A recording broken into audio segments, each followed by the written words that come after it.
So the thing is this, the world is gonna end. Everything's gonna end. You're gonna come to an end, right? So the fact is that you are gonna come to an end. Why do you need to, limit yourself? Why do you need to listen to people who, who are not even trying, let alone failing, but they're not even trying. I mean, half of the people, in fact, probably like even more than that, an overwhelming majority of people you'll find are people who, let's say, had a amazing hobby growing up or had a passion for something, but they just stopped doing it.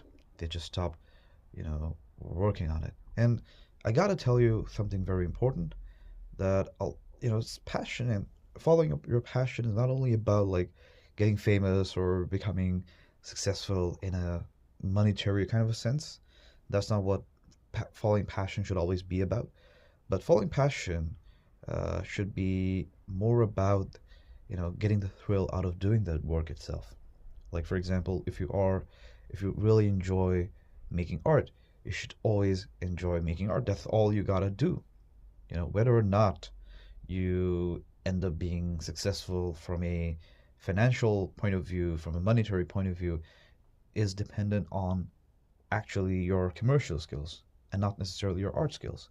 So what I'm basically trying to say is that, like promoting yourself on a platform, trying to figure out what's right, what works, what doesn't work, what's the trend going on. These are all things, logistical things that I feel that artists essentially should not be worrying about. Yes, if you want to be successful, do work on that, do take a look on that.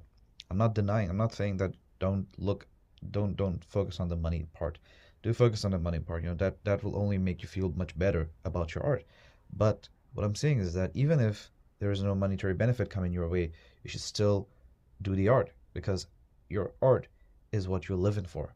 Your art, you wanna live your life so that you want to do more art. So even if, you somehow aren't able to figure out the monetary part of it, you can still keep focusing on your art. You can still keep working on your art, and voila. I mean, that's how you do things.